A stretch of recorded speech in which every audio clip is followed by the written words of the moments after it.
கிடைக்குது. மீதி எல்லாரும் வேலை இல்லாம எம்ப்ளாய்மெண்ட் எக்ஸ்சேஞ்ச்ல அப்ளை பண்ணிட்டு விஐபியா வீட்டுக்கும் நாட்டுக்கும் பாரமா தண்டச்சோறுன்ற படத்தோட ஏசி மால் பீச் பார்க் சுத்திட்டு இருக்காங்க சார். அமெரிக்கா, சிங்கப்பூர், மலேசியா இந்த நாடுகள்லாம் இந்த மாதிரி பிரச்சனை இல்ல சார். ஏன்னா நெட்வொர்க் மார்க்கெட்டிங் அங்க அங்கீகாரம் பண்ணிருக்காங்க. நம்ம நாட்டுலதான் நெட்வொர்க் மார்க்கெட்டிங்னா ஆளை பிடிக்கிற பிசினஸ் ஃப்ராடு கம்பெனி அசிங்கப்படுத்துறாங்க, கேவலப்படுத்துறாங்க. யார் இங்க ஃப்ராடு பண்ணல? சிறு வியாபாரில இருந்து பெரு வியாபாரி வரைக்கும் எல்லாருமே இங்க ஃப்ராட் பண்றாங்க. தினம் தினம் மக்களை ஏமாத்திட்டு இருக்காங்க. ஒரு பஞ்சமோ வெள்ளமோ வந்தா வியாபாரிங்க திருடங்களா மாறிடுறாங்க. எல்கேஜி படிக்கிற ஸ்கூல்ல இருந்து காலேஜ் வரைக்கும் டொனேஷன் பேர்ல ஊழல்.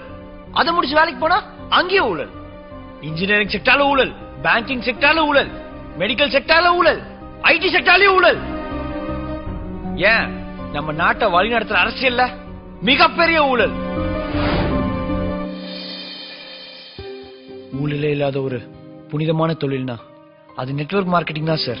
தானும் ஜெயிச்சு மத்தவங்களையும் ஜெயிக்க வைக்கிற ஒரே தொழில் நெட்வொர்க் மார்க்கெட்டிங் தான் சார். எத்தனையோ ஹவுஸ் ஒய்ஃப் அவங்க கிடைக்கிற கொஞ்ச நேரத்துல இந்த நெட்வொர்க் மார்க்கெட்டிங் பண்ணி எவ்வளவோ சம்பாரிச்சு வாழ்க்கையில சந்தோஷமா இருக்காங்க. எத்தனையோ காலேஜ் போற ஸ்டூடெண்ட்ஸ் இந்த நெட்வொர்க் மார்க்கெட்டிங் பண்ணி அவங்க பேரண்ட்ஸ்க்கு எவ்வளவு சப்போர்ட்டிவா இருக்காங்க தெரியுமா?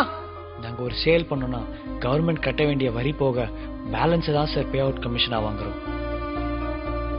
இங்க விளம்பரம்ன்ற பேர்ல உலக அழகிகளையும் சினிமா ஸ்டார்ஸையும் கூட்டிட்டு வந்து உயிருக்கு உழ வைக்கிற உணவுப் பொருட்களை சேல் பண்ணிட்டு இருக்காங்க. நாங்க என்ன அப்படியே சார் பண்றோம்? வாய்வெளி விளம்பரம் மூலியமா மக்கள் நேரடியா சந்திச்சு நாங்க சேல் பண்ணிட்டு இருக்கோம் சார். சினிமாக்காரங்க விளம்பரத்தில் நடிச்சு வாங்குற சம்பளத்தை நாங்க உழைச்சு வாங்கிட்டு இருக்கோம் சார். இந்த பிசினஸ் லீகலா எத்திக்கலா ஹலாலான முறையில பண்ணிட்டு இருக்கோம் சார். மோர தெரு தெருவா கூவி கூவி வித்தாலும் யாரும் வாங்க மாட்டாங்க. ஏன்னா அது நல்ல பொருள். சாராயத்தை மூடி மறைச்சு வித்தாலும் வாங்கிடுவாங்க. ஏன்னா அது கெட்ட பொருள். நல்ல பொருள் மக்கள்கிட்ட போய் சேர்றதுக்கு கொஞ்சம் நாள் ஆகும் சார். ஆனா நிலைச்சு நிக்கும். அதே மாதிரிதான் இந்த நெட்வொர்க் மார்க்கெட்டிங்கும். இப்ப கோஷம் போடுறவங்களாம் நாளைக்கு இந்த நெட்வொர்க் மார்க்கெட்டிங் தான் பண்ணுவாங்க சார்.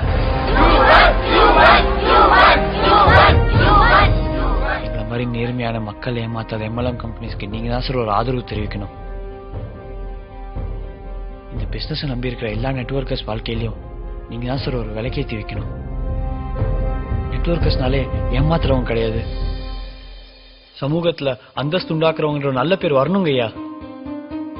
நம்ம நாட்டுல வேலை வாய்ப்பு இல்லாததுனால எத்தனையோ பேர் தன் அழகான குடும்பத்தை விட்டுட்டு ஃபாரின்ல போய் கஷ்டப்படுறாங்க. ஆனா ஃபாரின்ல இருக்க யாராவது நம்ம ஊருக்கு வந்து கஷ்டப்படுறாங்களா? ஏன்? ஏன்னா ஃபாரின்ல இருக்கிற மாதிரி வேலை வாய்ப்பு நம்ம நாட்டுல இல்ல சார். கண்டிப்பா நெட்வொர்க் மார்க்கெட்டிங் மூலியமா வேலையில்லா திண்டாட்டத்தை ஒழிக்க முடியுங்க ஐயா. அது மட்டும் இல்லாம இந்தியா வல்லரசு நாடா மாத்த முடியும் ஐயா. எங்களை மாதிரி எம்எல்எம் பண்ணணும்னு நினைக்கிற யங்ஸ்டர்ஸ்க்கு நீங்க ஒரு நம்பிக்கையை ஊட்டணும் ஐயா. நீங்க சொல்ல போற தீர்ப்பு இந்திய இளைஞர்கள் தலையெழுத்த மாத்தணும் சார்.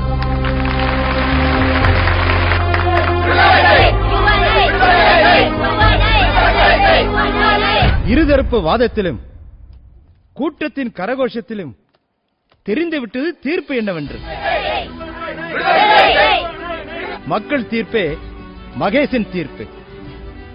இந்த கம்பெனி மக்களையும் மக்களின் உழைப்பையும் சுரண்டவில்லை, மாறாக அவர்களின் வாழ்வாதாரத்தை வளமாக்கி இருக்கிறது. இதுபோன்ற கம்பெனிகள் தமிழ்நாட்டில் பெருக வேண்டும் என்ற நோக்கத்துடன் எஸ்எஸ் மார்க்கெட்டிங் கம்பெனியின் தடை உத்தரவை நீக்குகிறேன்.